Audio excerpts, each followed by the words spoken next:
चलिए स्टार्ट करते हैं आज सेशन, क्योंकि बहुत इंपॉर्टेंट है। याद रखिएगा RTP related party transaction record तोड़ क्वेश्चन हमेशा इस चैप्टर से रहते हैं, याद रखिएगा। और यहां मैं आपसे जो बात करने वाला हूं इंपॉर्टेंट अमेंडमेंट के साथ में, ये अमेंडमेंट याद रखिएगा ऑलमोस्ट अगर मैं ध्यान से बताऊं तो देखिएगा प्रीवियस अटैम्प्ट में ही एप्लीकेबल हो गए थे, बट क्योंकि मैं अपने कई सारे स्टूडेंट्स को, और आप लोग भी चेक कर लीजिएगा, जी हाँ कई स्टूडेंट्स को मैंने ऑनलाइन स्टूडेंट्स को ऑब्जर्व किया खास तौर से कि क्या करते हैं, गड़बड़ क्या करते हैं, आंसर्स लिख रहे हैं लेकिन वो आंसर लिख रहे हैं जो बेटा कब का बदल चुका है, मतलब अमेंड हो चुका है।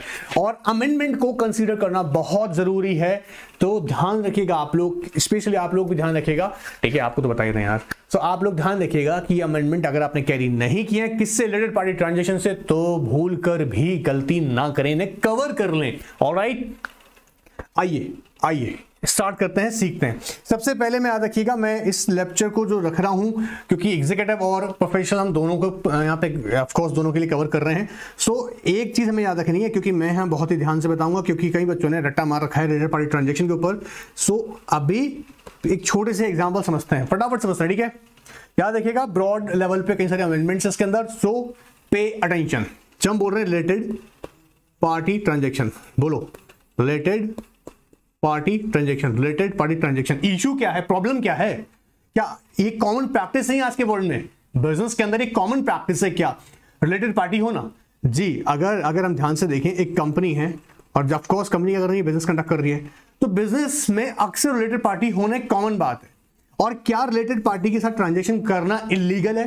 Absolutely not. क्या रिलेटेड पार्टी के साथ ट्रांजेक्शन करना इलीगल? एब्सोल्युटली नॉट, प्रोवाइडेड कुछ डिस्क्लोजर रिक्वायरमेंट्स हैं, कुछ अप्रूवल रिक्वायरमेंट्स हैं, वो पूरी कर दीजिएगा। अगर ये रिक्वायरमेंट्स पूरी कर रहे हैं तो रिलेटेड पार्टी ट्रांजैक्शन कर सकते हैं। आज के सेशन में और अमेंडमेंट जब हम पढ़ेंगे तो हम ध्यान से देखेंगे कि क्या क्या इनमें चेंजेस आए। जैसे रिलेटेड पार्टी ट्रांजैक्शन की डेफिनेशन में चेंजेस है, रिलेटेड पार्टी में ही चेंजेस है, मतलब जब बोलेंगे रिलेटेड पार्टी कौन, तो उसमें भी चेंजेस है। मतलब अमेंडमेंट्स, और अमेंडमेंट क्यों लाए जाते हैं वो बेटर। और याद रखिएगा जब हम यहां बात करेंगे ट्रांजैक्शंस को लेके, तो मैं रेगुलेशन 23 पे बहुत ही ज्यादा फोकस से बताऊंगा, क्योंकि उसके ऑलमोस्ट सारे ही सब रेगुलेशंस में, जी हाँ रेगुलेशन 23 के अंदर ऑलमोस्ट सारे सब रेगुलेशंस में चेंजेस हैं।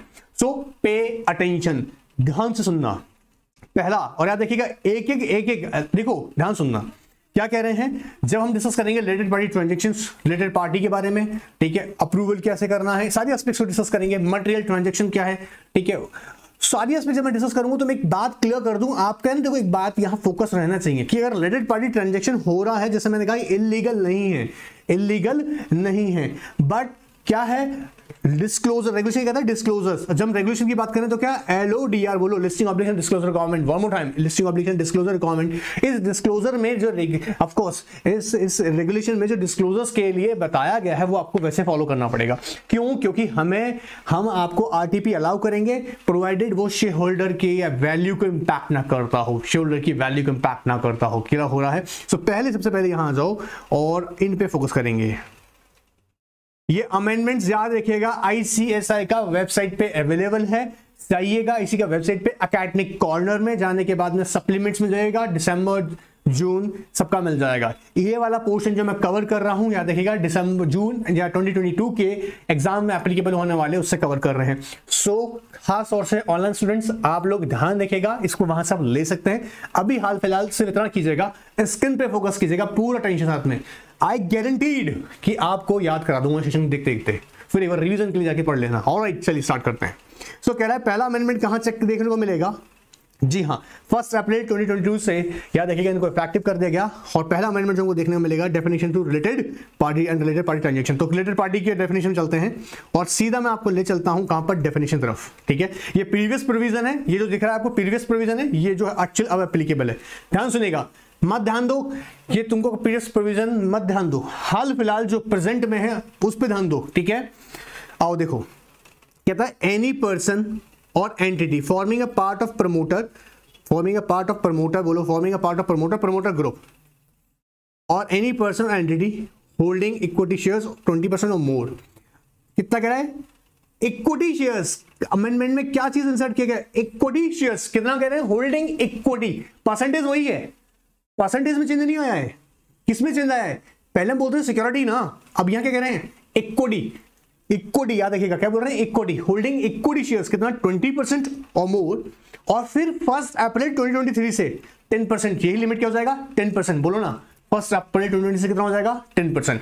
आज का डेट में अगर बात करेंगे तो 20%, लेकिन किसमें, इक्विटी होल्डिंग किसके अंदर कह रहे हैं, इक्विटी में 20% और more in the listed entity इधर डायरेक्टली और on a beneficial interest basis. बताऊंगा एक एक पॉइंट बताऊंगा, कुछ शांत तो रहे बेटा, बताऊंगा beneficial interest section 89 of companies act पढ़ते हैं, ठीक है। लेकिन यहां चिंता मत कीजिएगा, मैंने बहुत ऑब्जर्व किया है, वहां से भी कई लोगों ने डेफिनेशन को रट्टा मार के याद किया हुआ है, उसको एग्जैक्टली मीनिंग नहीं पता है बेनिफिशियल इंटरेस्ट का, और अपने डेफिनेशन रट्टा मार रखा है, वो काम का नहीं है। मैं बताऊंगा, अभी बताऊंगा, ठीक है। पहले ब्रेक करते हैं। कहता है एनी पर्सन और एंटिटी। अब अगर यूजली देखा जाए रिलेटेड पार्टी होते कौन कौन है, अब ध्यान से कर देखे तो एक पेरेंट कंपनी हो सकती है, सब्सिडरी कंपनी हो सकती है, एसोसिएट कंपनी हो सकती है, जॉइंट वेंचर्स हो सकते हैं, ठीक है। पकड़ में आ रहा है, जॉइंट वेंचर्स रिलेटेड पार्टीज अगर हम देखें तो जॉइंट वेंचर्स हो सकते हैं, ठीक है। कंपनीज हो सकती हैं जिसकी हम बात करें दिन से, ठीक है। मतलब अगर ध्यान से अगर देखा जाए ये कौन है, पर्सन की कैटेगरी में आ रहे हैं, ठीक है। इंडिविजुअल भी होता है, तो कह रहे हैं कि एनी पर्सन और देखो यहाँ पे वर्ड देखो, और यहाँ पे वर्ड बोला उसने आगे क्या, एनी पर्सन और एंटिटी दोनों को कवर किया। इसने इंडिविजुअल को भी कवर कर रहा है और अगर ध्यान से देखा जाए तो कॉर्पोरेट को भी कवर कर रहा है, एंटिटी वर्ड यूज करके। क्या कह रहा है, एनी पर्सन और entity forming a part of what, promoter group, forming a part of promoter group. मतलब मान लीजिएगा ABC लिमिटेड, बोलो ना ABC लिमिटेड, एक कंपनी ABC लिमिटेड, ए इसके अंदर प्रमोटर इसे प्रमोट किया, या इसके साथ में बी भी मिला हुआ है, तो यहां पर भी क्या हो रहा है A, B and C। अब कह रहा है forming the part of promoter group, या हो सकता है यहां से नहीं है, ए ने और भी ग्रुप कंपनी बनाई हुई है, और भी कंपनी बनाई हुई है, कंपनी बनाने के साथ तो हम क्या बोल रहे हैं, एक ग्रुप क्रिएट हुआ है, तो कोई भी पर्सन या एंटिटी कह रहा है forming the part of promoter group, या फिर कह रहा है कोई भी पर्सन या एंटिटी कितना होल्ड कर रहा है, इक्विटी शेयर्स 20% और मोर 1 अप्रैल 2023 से 10%, ऑलराइट। और ज्यादा स्ट्रिक्ट हो जाएगा नाम, is in the listed entity is directly और बेनिफिशियल इंटरेस्ट। बेनिफिशियल इंटरेस्ट कैसे क्रिएट होता है, यूजुअली आपने ध्यान दिया होगा, देखो बेनिफिशियल इंटरेस्ट क्रिएट करने के तरीके क्या है, जिसमें हम बोलते हैं नॉमिनी या कोई ट्रस्ट क्रिएट किया हुआ, जैसे आप ध्यान सुनना, बहुत ध्यान सुनना मेरे बच्चों, जैसे मान लीजिएगा शेयर्स ट्रस्ट क्रिएशन करके बने हुए हैं, ठीक है, ट्रस्ट क्रिएशन करके शेयर्स बने हुए हैं, ये ए जो है ये कौन हो गया, बेनिफिशियरी, ए क्या हो गया, बेनिफिशियरी, बोलो ना, ए क्या होगा, बेनिफिशियरी के शेयर्स कहां पे रखे हुए हैं, ट्रस्ट क्रिएशन के थ्रू रखे हुए हैं, ठीक है।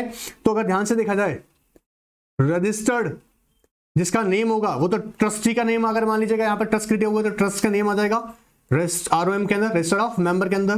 बट बेनिफिट किसके लिए मिल रहा है, किसको मिल रहा है बेनिफिट, ए को, क्योंकि वो क्या है बेनिफिशियरी, ठीक है। आपने कॉन्सेप्ट सुना होगा और याद होगा अच्छे से, कई बार क्या होता है होली ऑन सब्सिडरी कंपनी का हम जब कॉन्सेप्ट पढ़ रहे होते हैं तो हम ध्यान से एक बार देखते हैं कि मान लीजिएगा एक पर्सन ने एक कंपनी को होली ऑन सब्सिडरी बना लिया, तो उसमें जनरली क्या होता है एक बंदे के थ्रू, ताकि और कोई इसमें इन्वॉल्व ना हो, एक ही पर्सन पूरा शेयर कैपिटल होल्ड कर रहा है ये। लेकिन एक प्रॉब्लम थी, आपको याद हो कि अगर मान लीजिएगा कहेंगे मिनिमम नंबर ऑफ मेंबर की रिक्वायरमेंट तो पूरी करनी पड़ती है, तो ऐसा हो सकता है कि एक कंपनी 100% शेयर होल्ड कर ले, नहीं, उसमें क्या करती है कंपनी नॉमिनी बिहेव करती है, ठीक है, कंपनी नॉमिनी तो बिहेव कर रही होती है, और एक्चुअली क्या होता है वहां पर किसी और पर्सन को, याद रखिएगा एज अ रजिस्टर्ड पर्सन होता है बीच में, याद होगा, पढ़ाए तो थे, भूल गए। सो यहां ध्यान से देखें तो बेनिफिशियल इंटरेस्ट किसके हाथ में, ए के हाथ में, क्योंकि ट्रस्ट क्रिएशन के थ्रू शेयर्स किसके पास है, लेकिन किसके बेनिफिट के लिए, ए के लिए। तो इसमें जो वेस्टेड राइट है, वेस्टेड राइट जो है वो किसका, ए का है, उसे बोल रहे बेनिफिशियल इंटरेस्ट। अब अगर ये भी पर्सन है कोई बेनिफिशियल इंटरेस्ट भी होल्ड कर रहा है, उसको भी नहीं छोड़ेंगे, रिलेटेड पार्टी में मानेंगे, ठीक है। देखो आओ, मैं चाहूं तो ये डेफिनेशन आपको बेवकूफी वाली हरकत नहीं करूंगा, याद रखिएगा, फटाक से बता के छोड़ दूं, मैं आप लोगों को प्रॉपर समझाऊंगा, क्योंकि तुम लोगों को फ्यूचर में कंप्लायंसेस करने अगर ये नहीं आता तो दिक्कत आएगा, ऑलराइट। सो समझ में आया, पहला कह रहे हैं any person entity forming a part of promoter group और एनी पर्सन और entity holding equity shares of 20% और more in listed entity directly or through, कैसे हो सकता है, beneficial interest in the base of any time immediate preceding financial year shall be deemed to be related party. अब सबसे पहले अगर आपको ये समझ में आ गया कि रिलेटेड पार्टी कौन होगा, तो हमें क्या देखना है, कोई भी, अब देखो यहां से इस केस में देखो फटाफट देखना, अगर एक पेरेंट कंपनी है, ऑफ कोर्स पेरेंट कंपनी खुद ट्रांजैक्शन में है, उसकी सब्सिडी ट्रांजैक्शन में, एसोसिएट कंपनी ट्रांजैक्शन में, जेवी से ट्रांजैक्शन में है, आपस में कर रही है, तभी तो रिलेटेड पार्टी हो गया, क्लियर है।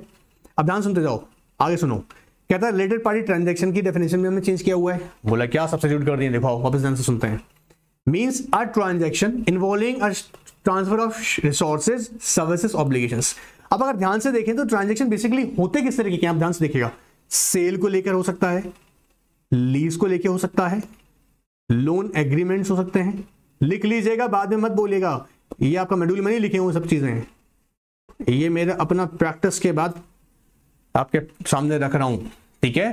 तो क्या कह रहे हैं, जनरली कैसे ट्रांजेक्शन होते हैं, सेल को लेके हो सकता है, क्या हो सकता है, सेल है, लोन एग्रीमेंट्स हैं, सर्विस एग्रीमेंट्स हैं, लीज है, ठीक है, ऐसे ट्रांजेक्शन। अब कह रहे हैं ट्रांजेक्शन इन्वॉल्विंग, या वर्ड यूज हुआ involving, transaction involving transfer of resources या सर्विसेज या ऑब्लिगेशन बिटवीन, क्या क्या होगा, listed entity or any of its subsidiaries on one hand. मतलब एक तरफ एक पार्टी कौन हो गई, हमारी लिस्टेड एंटिटी, या लिस्टेड एंटिटी की कौन हो गई, सब्सिडरी, लिस्टेड एंटिटी या उसकी सब्सिडरी, वन पार्टी, ऐसा खड़ा करो साइड में, ठीक है।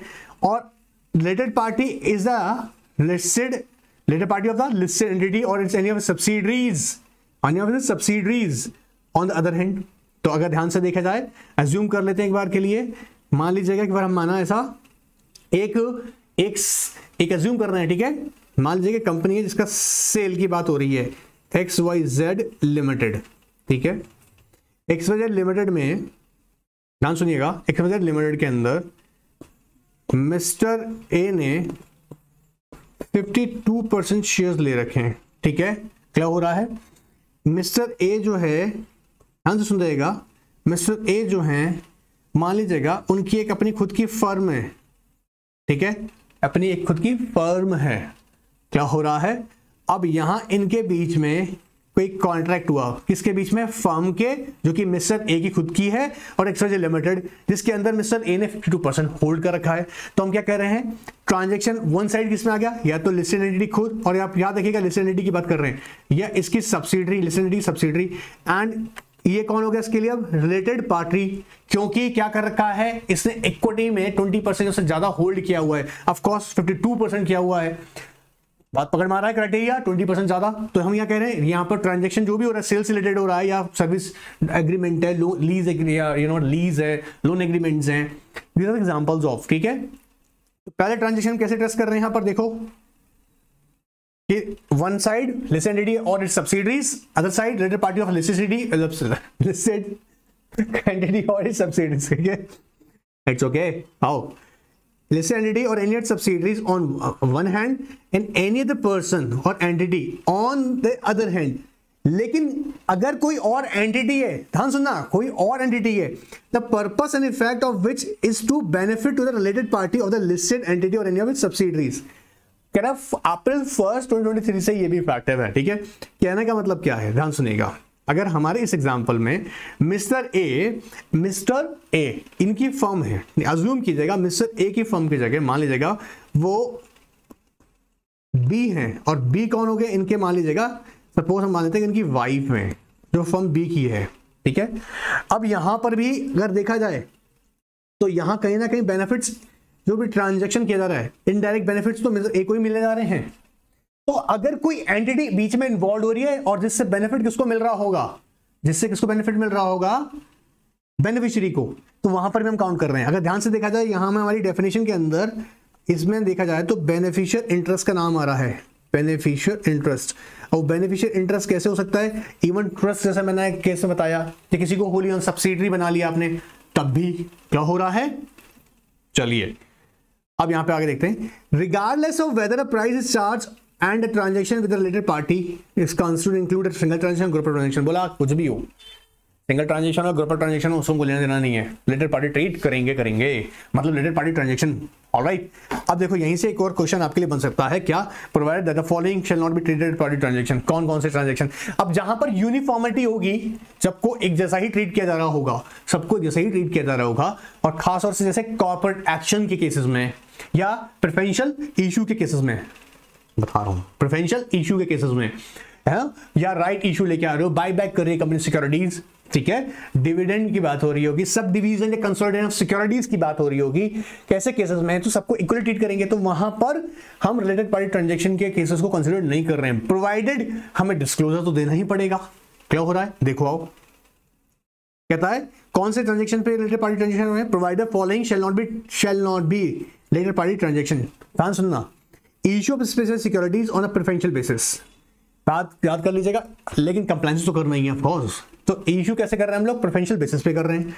यह कह रहा है corporate actions by the listed entity which uniformly और applicable offer to all shareholders, सबके लिए। अगर टर्म्स वेरी हैं, टर्म्स अगर वेरी हैं सर कॉर्पोरेट एक्शन के इश्यूज की, अगर कॉर्पोरेट एक्शन के अंदर टर्म्स वेरी हैं, अलग अलग हैं, तो हम रिलेटेड पार्टी ट्रांजैक्शन मानेंगे। अगर यूनिफॉर्म है, ध्यान से रखना, एग्जाम में क्वेश्चन है तो ध्यान से तुम नोट करा करो, चेक करा करो अच्छे से। कई स्टूडेंट गलती कर रहे हैं, क्वेश्चन ढंग से नहीं पढ़ता है, तो ध्यान रखना इस चीज का, ठीक है। अगर टर्म्स यूनिफॉर्म है तो आरटीपी की टर्म ट्रांजैक्शन ट्रीट नहीं कर रहे हैं उसको। क्या करा है, कैसे, पेमेंट ऑफ डिविडेंड को लेके, सब डिवीजन कंसोलिडेशन सिक्योरिटीज को लेके, issue of securities bye right issue या बोनस इशू, एक जैसे बोलते हैं प्रीएम्प्टिव राइट्स की category, buy back of securities, बोलो मेरे साथ में, पेमेंट ऑफ डिविडेंड, अभी कभी याद करना है ना, payment of dividend, subdivision और कंसोलिडेशन ऑफ सिक्योरिटीज, वापस बोलो, payment of dividend, subdivision और consolidation of securities, issue of securities. अब इशू ऑफ सिक्योरिटी का प्रीएम्प्टिव राइट्स, राइट इशू या बोनस इशू के बारे में बात कर रहे हैं, buyback of securities, buyback of securities, ये 4 ट्रांजैक्शन बोले।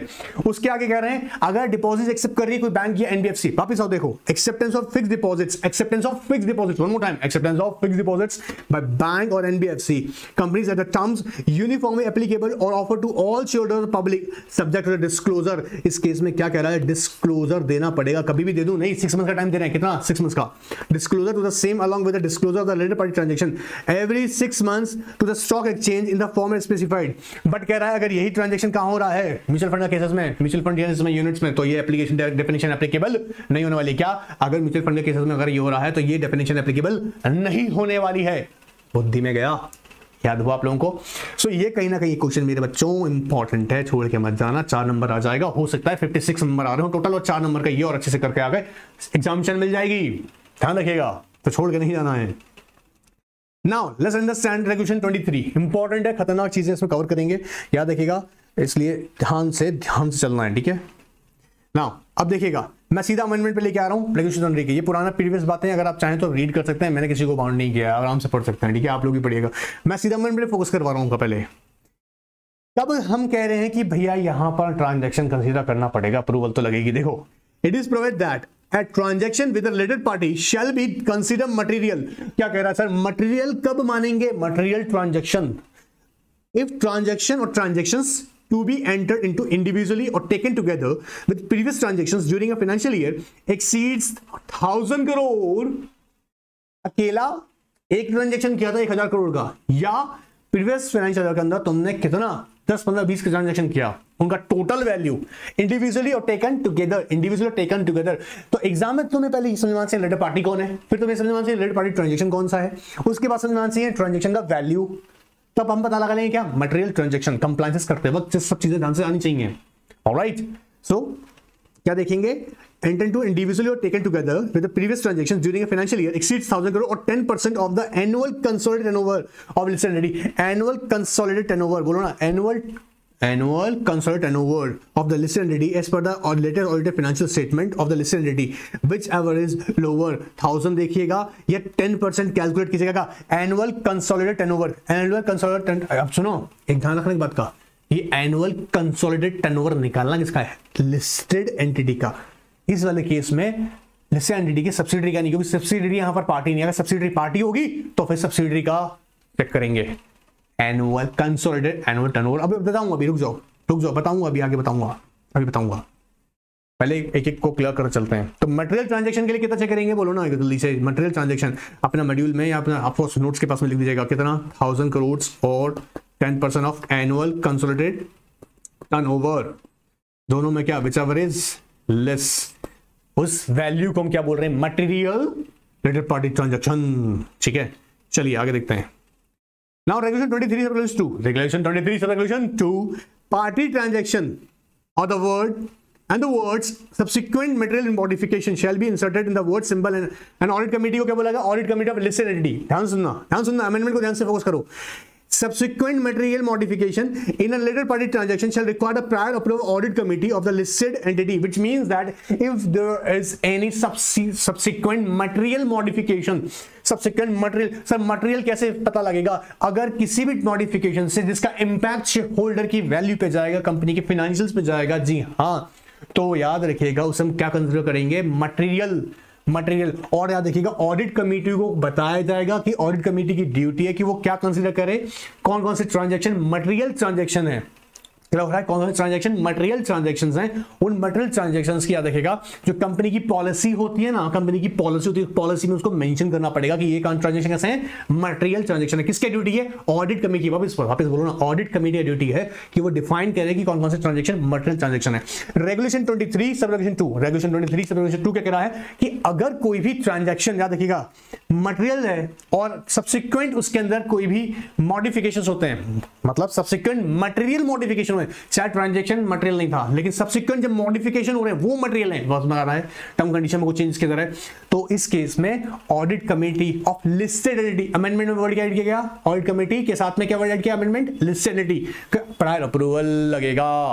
क्लियर, चलिए अब आगे कहता है इन रेगुलेशन 23 रेगुलेशन 2 क्या प्रोविजन इंसर्ट किया, देखो, audit committee of listed entity shall define the material modification, क्या बताया था अभी, मटेरियल मॉडिफिकेशन बताना पड़ेगा कहां पर है, and disclose as a part of the policy on materiality of the related party transaction. और जब हम बोलते हैं ना policy of materiality of related party transaction, उसके अंदर आपको ऐड करना पड़ेगा कि सब्सिक्वेंट मटेरियल मॉडिफिकेशन को हम कह रहे हैं, ठीक है, on dealing with the related party transaction to which a subsidiary of a listed entity, ध्यान सुनने इसको एकदम, कह रहा है पहला related party to which subsidiary of a listed entity is a party, किसी भी रिलेटेड पार्टी, देखो यहां पर क्या बोलेंगे, आर, बोलो रिलेटेड पार्टी ट्रांजैक्शन, ये कौन कर रही है, सब्सिडियरी कंपनी, सब्सिडियरी, लेकिन याद रखिएगा यहां पे हम देख रहे हैं सब्सिडियरी कह रहा है, subsidiary of listed entity is a party but listed entity is not a party.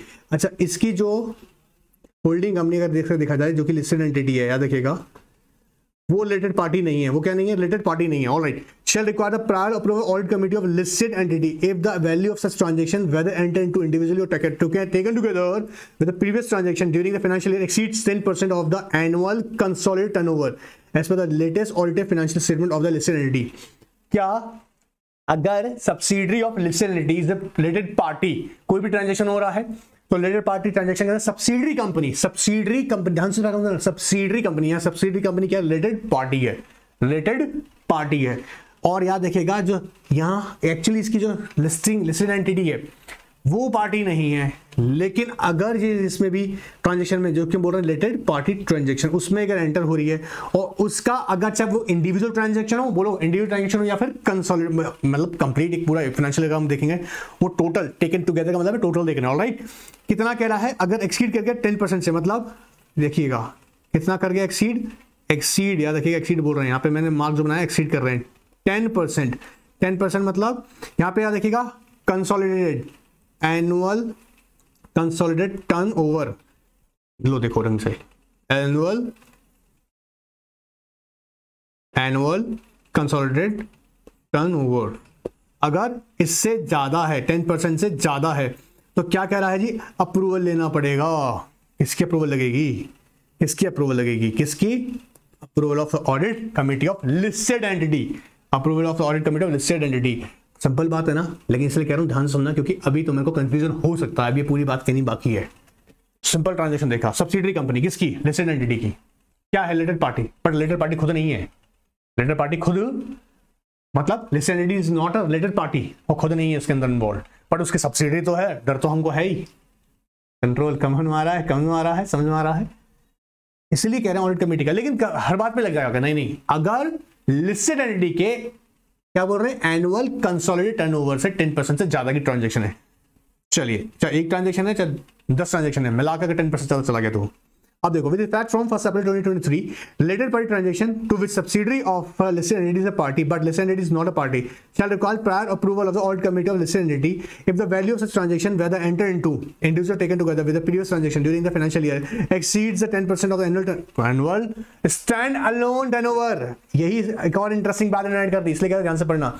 1 April 2023 से अगर ये वाला सेम केस हमने ऊपर भी देखा, सेम वही बात है, सब्सिडियरी रिलेटेड पार्टी है but listed entity related party नहीं है, 10% से ज्यादा का है, एनुअल कंसोलिडेटेड टर्नओवर से ज्यादा है, बट अगर यही ट्रांजैक्शन 1 अप्रैल 2023 के बाद होगा तो यहां पर स्टैंड अलोन बेसिस पे, किसके स्टैंड अलोन बेसिस पे, याद रखिएगा सब्सिडियरी कंपनी के ही 10% अब चेक करेंगे, तो किसका चेक करेंगे, मोर देन 10%, सब्सिडियरी का एनुअल टर्नओवर, यहां कंसोलिडेटेड मत लिख देना, स्टैंड अलोन बेसिस पे, कैसे, स्टैंड अलोन बेसिस पे। लेकिन अभी है क्या, नहीं बोला 1 अप्रैल 2023 से होगा, क्योंकि खूब घपला किया गया, फ्रॉड किया गया, हाँ सब्सिडरी के अंदर तो आप घुमा फिरा देते ट्रांजेक्शन को, बोला नहीं नहीं अब की देखो अब सब्सिडरी पे ही फोकस करके करेंगे, स्टैंडर्ड बेसिस पे रिलेटेड पार्टी ट्रांजेक्शन के लिए कर रहे हैं, अभी नहीं है पर उसका आगे होगा, ठीक है। अब ध्यान सुनना आगे की बात, कहता है prior approval audit committee of the listed entity shall not be required for the related party transaction to which listed entity listed subsidiary is a party but subject but listed entity is not a party. क्या बोला, कौन है, listed entity की subsidy तो party है but listed entity खुद party नहीं है। तो कह रहा है प्रायर अप्रूवल ले लगेगा, क्या बात कर रहे हैं सर, अभी तो आपने लगाया था। अगर, बहुत इंपॉर्टेंट बात बता रहा हूं, if regulation 23 and subregulation 2 of regulation 15 of these are the applicable to such listed entity, ध्यान से कर देखा जाए regulation 15 sub regulation 2, regulation 15 sub regulation 2 क्या कहता है, नोट कर लेना, यहां नहीं बताया हुआ है, अगर वो अप्लाई हो रहा है एक्चुअली रेगुलेशन 15 सब रेगुलेशन 2, अब सुनना, रेगुलेशन 15 सब रेगुलेशन 2 एग्जाम्प्ट कर देता है कहां से, रेगुलेशन 17 टू 27 एंड 46 से ऑफ एलओडीआर। हम यहाँ डिटेल में बाद में बताएंगे, यहाँ नहीं बताऊंगा एलओडीआर खुल के मैं आपको, हमारा है याद तो होगा थोड़ा बहुत है ना, आई होप आप लोगों को पता होगा, बट डोंट वरी, नहीं पता तो एलओडीआर के रेगुलेशन पे मैं जाऊंगा, लेकिन मैं उम्मीद कर रहा हूँ यार इतना एग्जीक्यूटिव लेवल पे भी किया और कहीं सारी क्लासेस में भी हमने बताऊँ डिस्कस करिए, गवर्नेंस में भी किया है, हाँ सेफल में नहीं किया क्या फिर।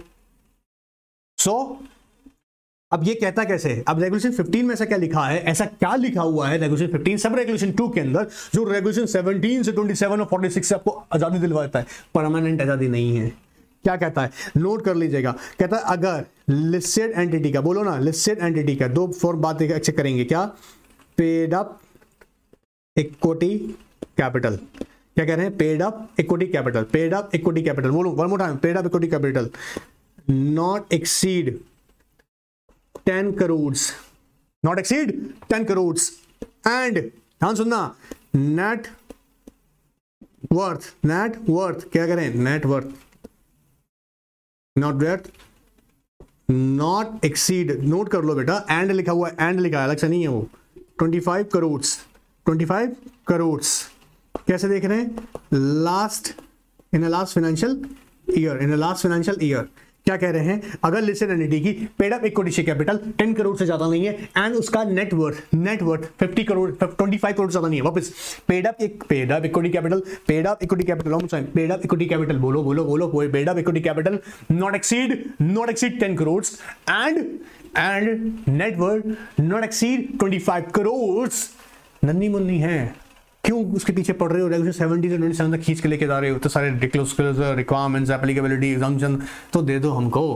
कहता है एग्जाम्प्ट कर देंगे, परमानेंट नहीं करेंगे, अगर इनमें जैसे इन्होंने लिमिट क्रॉस कर दिया 10 करोड़ या 25 करोड़ से, तो याद रखिएगा विद इन 6 मंथ्स में ड्यूरिंग द अगर मंथ भी अगर बढ़ गया है तो विद इन 6 मंथ्स के अंदर आपको क्या करना पड़ेगा, रेगुलर 17 से 27 तक फॉलो करना पड़ेगा। अब यहां पर 23 से इसलिए एग्जाम्पशन मिल गया, क्या हो रहा है, अगर ऐसा हुआ कि क्या कह रहे हैं, अगर listed entity shall not be required for a related party transaction to which the listed entity is a party but so listed entity is not a related party, मतलब पार्टी वो नहीं है, लिस्टेड एंटिटी नहीं है,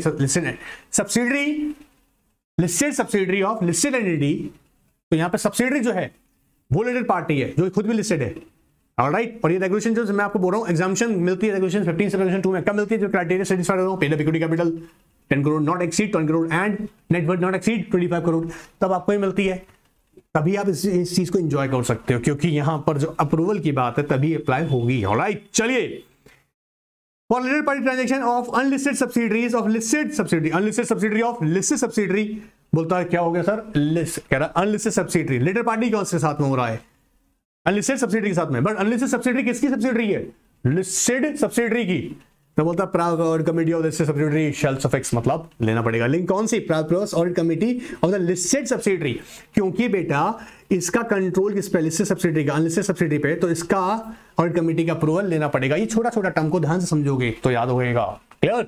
चलिए आगे देखते हैं, रेगुलेशन 23 रेफरेंस 4 कहता है, it is clarified that the prior approval shareholder shall be required for the material related party transaction, मतलब material related party transaction अभी समझा दिया अच्छे से मेरे बच्चों, 1000 crore 10% of annual consolidated turnover, याद रहेगा।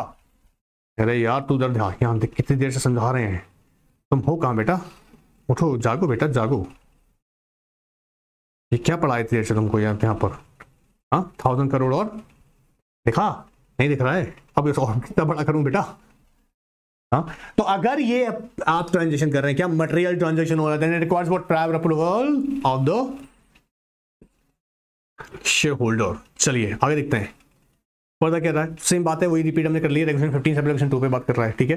रेगुलेशन 23 सब रेगुलेशन 5 कहता है transaction enter into between two wholly owned subsidiaries of the listed holding company whose accounts are consolidated with such holding company and place before the shareholder at the general meeting for approval. बोला फिर तो चिंता मत करो, यहाँ पे भी आप खुश रहो, क्योंकि क्या है दोनों ही कंपनी कौन सी होली ओन सब्सिडरी हैं, किसकी है? एक किसी भी एक होल्डिंग कंपनी की, दोनों ही होली ओन सब्सिडरीज हैं। उन दोनों के बीच में क्या होने वाला है?